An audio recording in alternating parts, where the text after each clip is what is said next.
Tēnā koutou. Ko Berquist toko ingoa, hea moka pua te ropu papuri aho, I te whare wananga o Waitaha. I'm so honored to be with you today. The work you're doing is so very important. I've been involved with the transition to employability, as Mike said, for many years, most of my career, and I'm really proud to share some of the things that we're doing at the University of Canterbury in this space, how it relates to our community engagement, and to connect it to our plans to celebrate our 150th anniversary next year. The theme of that is Ka titiru whakamuri, ki te anga whakamua.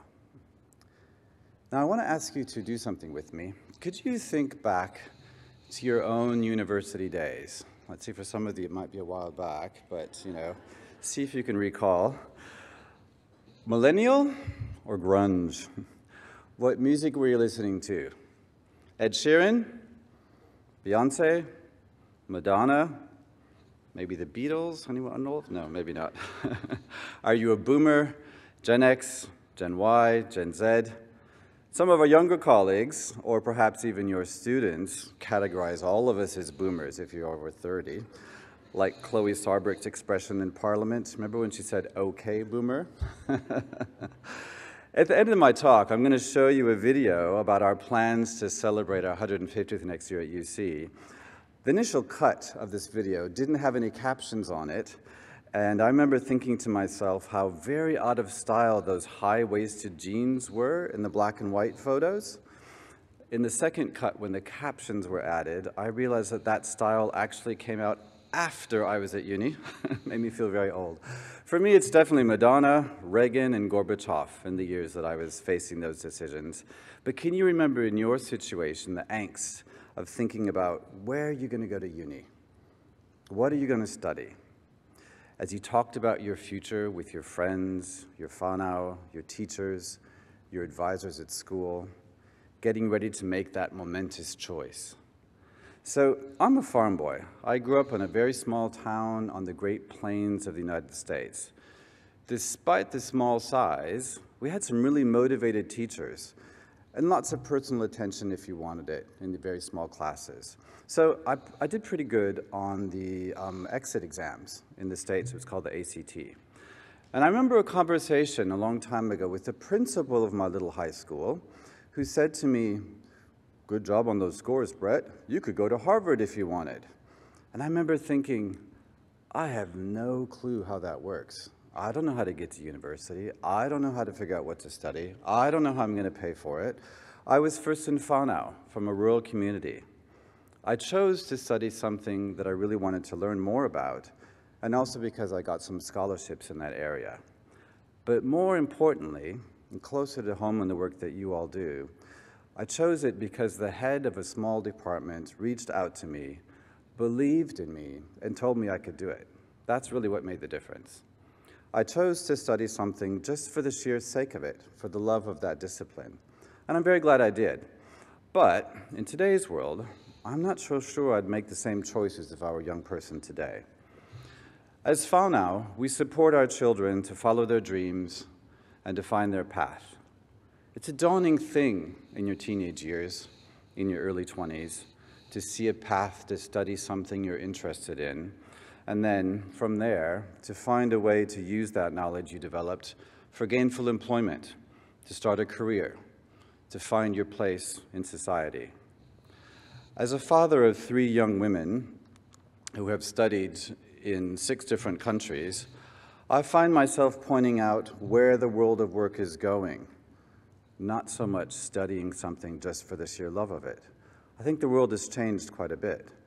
The generational guarantee of simply riding the lift on top of the previous generation in the developed world, I think it's over. Bryn Morgan, in the middle, my youngest, she's studying philosophy in France, where she was born. But she was so nervous when she sat me down and laid out her plan and asked for my support. I think philosophy is a wonderful subject. The ethics of our new cyber world are a major challenge in the unprecedented information revolution we're living through. But if philosophy can open many doors, the first one opens with a story of connection, of commitment, of passion, related to something that is valued by an employer. It's not the degree itself that gets you the job. Students here at the University of Canterbury have a wealth of opportunities to explore similar avenues, from student clubs, sports, student government, volunteering, through to work experiences and work placements. We offer credit-bearing internships that count towards degree plans in some majors, industry placements that are required for some majors, optional for others, all the way to micro-internships and even virtual ones. There are lots of different ways to connect with community in the world of work. Through our Aqua Mahi program, we're developing employability learning opportunities in all of our faculties and all of our programs. The professional and community engagement internships that we call PACE are our flagship program. And employability is not the driver just for Kiwis and their whānau, but also for international students who come to New Zealand. And during COVID, we rolled out virtual micro-internships for international students. As the borders of New Zealand reopen, we're guaranteeing an internship experience for all new international students in 2023 and 2024. Employability is really a hallmark of the University of Canterbury, and we're really proud to be ranked among the top 1% in the world when it comes to employment and opportunities. Last year, when we surveyed our graduates about 6 months after they graduated, 84% were in employment. That's a really high number. And 89% of our graduates reported that their work was related to their study. So back to my conversation with my youngest, I think you have to develop a profile connected to your study to get that first job. We have a lot of students who've graduated and find employment directly connected to their study. 60% of our postgraduate graduates say they have found ideal employment, and just over half of them were working in Canterbury. So we really are a driver and an integral part of growing the talent pool here in our region, in Aotearoa and Waitaha, Canterbury. Right now, we're working on a community impact report to prepare for our 150th. But back to my youngest and the future of work. How do we prepare students for a rapidly changing world of work and for jobs that don't even exist yet? A few years ago, when I was working at Michigan State, we adapted a model that came out of IBM. It's called the T-shaped professional. And the idea is that you need breadth across disciplines to be able to connect with lots of other areas, but you need to be grounded vertically, very deep in one particular subject. Now, my daughter's philosophy degree is certainly going to give her the breadth, but she also needs depth in at least one discipline and system. I imagine that everyone here can tell some version of this story for yourself and your whānau. Will this investment in higher education make a better life? I think that's a big question a lot of people are asking right now. Return on investment is a core concept for most families looking at higher education, for domestic and international students. As access to higher education is increasing globally, there's a bit of a degree inflation afoot. Some countries are now touting 80% access to higher education. A bachelor's degree has become the new normal, with a master's, the degree that's really making a difference in your career. But I think those comments apply most to Gen X and Gen Y.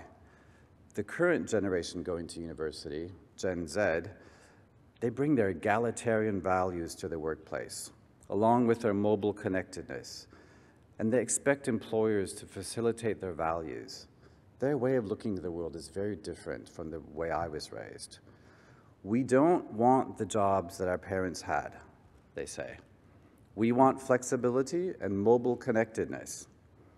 Today's graduates want impact and connection and shared values. And Generation Alpha, which is kind of a new emerging concept, Generation Alpha is defined as those who are 13 and under in today's world. They're focused more than ever on values. That's the driving purpose for work. They're not so interested in stability, savings, income, getting ready for retirement. This generation is looking for purpose and meaning in work that aligns with their core values. In a recent global survey of that age population, 14% said they wanted traditional employment, 14%. And the future of work for Generation Alpha will definitely be hybrid. So my view of life and career and work ethic is really becoming a relic of the past. It's not how our students are looking at things today. They see the world of work and their careers differently. And we need to be mindful of that. As career advisors in the schools, at the university, we all need to be thinking about how much that is changing and not simply implying our own values and our own experience in today's students. So we have to really revisit our approach to how we support our students and to help keep them growing and developing after they've graduated. So how do we balance these tensions within higher ed? Some institutions have staked their claim to produce job-ready graduates who can hit the ground running. How can we focus on job-ready when today's graduates will be more frequently changing careers than we ever did and working in jobs that don't even exist yet? How can they be job-ready for those jobs? Earlier this week, I was in Sydney for the Engagement Australia conference. There was a lot of debate around a new accord that the new government is putting forward, and they were talking about how this might displace the previous job-ready strategy in Australia and emphasize community engagement more. Job Ready is also at the heart of the current New Zealand government strategy, and it's manifested in reforms at Te Pukenga, where programs are reviewed by a workforce development group from the region that you've been talking about this week. In some ways, this debate on the role of higher education, generalist versus specialist, job ready versus well-educated, is ever the same. In preparation for the 150th, I've been reading about the history of the founding of Canterbury and the university, and it was the same debate back in 1872 when Christchurch College was first set up. New Zealand's size and policy environment offer unique opportunities to reflect on this. Recently, the Economist Intelligence Unit established a new index funded by Charles Yidan. It's called the Yidan Prize. And the index focused on how well countries are preparing their students for the future. They looked at policy environment, the teaching environment, and socioeconomic environment. Out of 50 economies studied, Aotearoa New Zealand came out first in the inaugural index in 2017 and has ranked in the top 3 ever since then. So we have a lot of things in our country, in our policies, in our systems, which actually allow us to reflect on this and prepare students for a changing world of work in the future. In addition to the employability learning opportunities we offer through Akua Mahi, we are also leading the way in New Zealand for micro-credentials, MOOCs, massive open online courses, and short courses. Today, over 100,000 people around the world are taking our online courses around the world. We're also working with tech to develop micro-credentials and to make them stackable, ideally towards a degree at any New Zealand institution. You might ask Tim Fowler about that in a minute. We're just getting started, and this will rapidly become a hallmark of the University of Canterbury offering. Another defining characteristic of New Zealand, as compared to other countries, is our position on sustainability. This year, Canterbury came in the top 50 globally in the Times Higher Education Global Impact Ranking. This measures what universities are doing towards the United Nations Sustainable Development Goals, or SDGs. We topped the league table on SDG 12, Responsible Consumption and Production. This is really important to today's students. They don't so much think in terms of the 17 boxes of the SDGs, but when you survey them, they expect universities to be at the leading edge of the research, and they also expect us to walk the talk in terms of our own policies and practices. So we're focused a lot on that at UC. In the same vein, students expect their university to focus on their employability. It's no longer just the purview of the individual and their family. So on our campus, we offer a plethora of work-related opportunities for students. In other areas of higher education, work-related experiences are not a choice, but are mandatory. New Zealand has a really robust ecosystem of brain circulation. How many of you did the big OE, the overseas experience? Yeah, quite a few. Now, did you do that during university or outside of university? Looking at the age group, probably outside of university.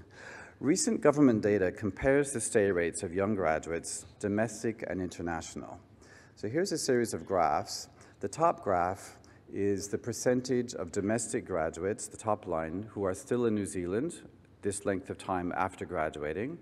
The lower graph is the percentage of international graduates who are in New Zealand 10 years after graduating. So you can see there's quite a high amount of participation in the OE after graduation. And it goes up as you move through the master's level and on to the PhD.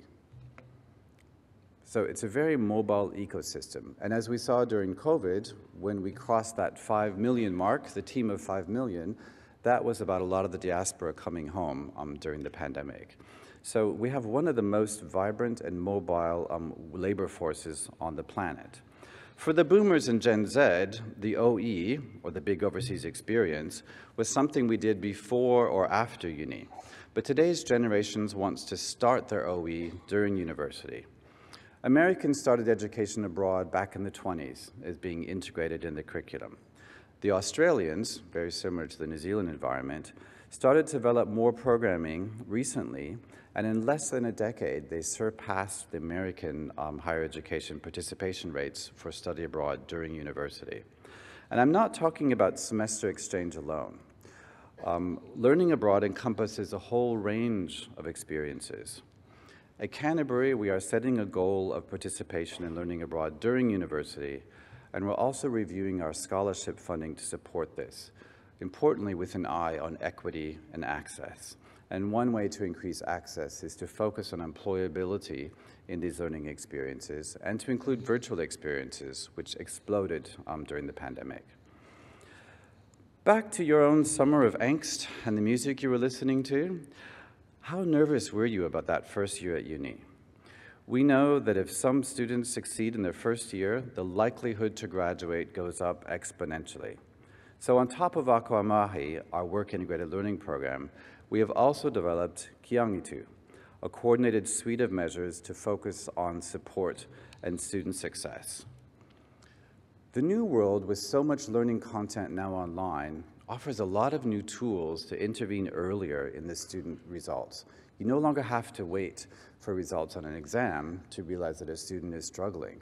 The computer can tell us when a student has stopped logging in, stopped working through the content material.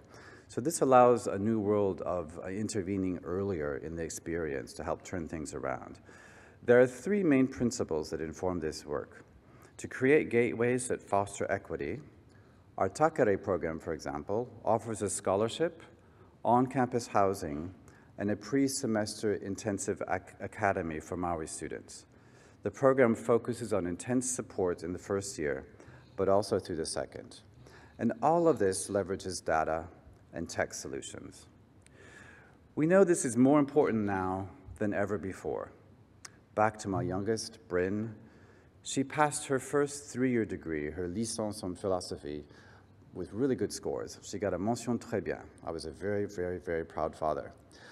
But in the first year of her maîtrise, the next level of studies, she was really worn out from studying at home during the pandemic, and her motivation was really flagging. Then her boyfriend's father passed away suddenly, and she stepped out of the program and stopped studying. Right now, she's debating whether to pick it back up again in January or do something else. So it makes for some very difficult and long phone calls. It's not been an easy couple of years for our students at all. It's not been easy for us, but it's not been easy for students.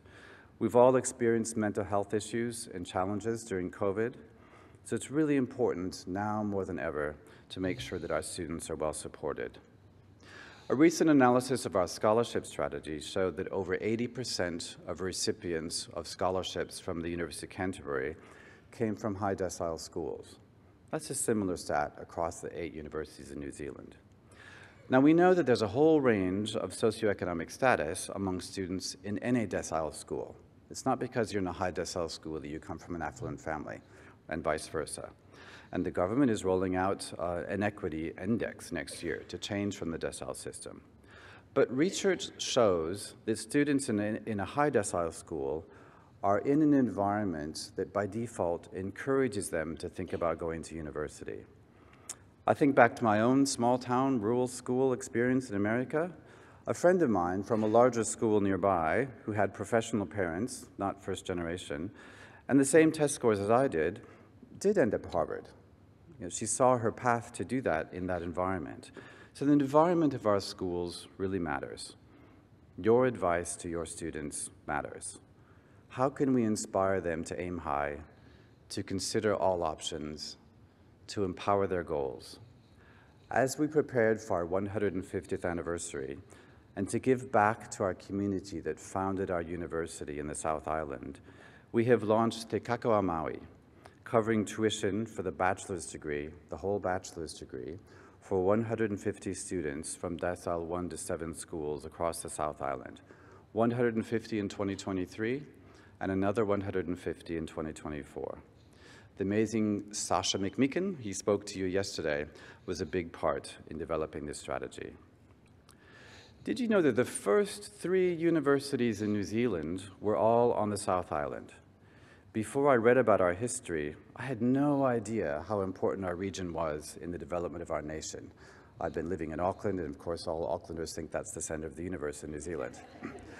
Well, ka titiro whakamuri, ki te anga whakamua, guided by the past, shaping the future. That's our theme for our 150th. And we're planning some amazing celebrations next year. For the alumni in the audience, and I know there are many, please mark your diaries for the Chancellor's Gala Dinner right here in Te Pai on the 27th of April. It'll be a black tie gala, a fundraiser for the Scholarship Appeal. And also the last weekend in October, when we'll be organizing faculty-based reunions on our campus in Ilam. I'd like to conclude with a short video to inspire you to come and celebrate with us next year. I might need some tech help to get this to work. Here we go.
Namahinui.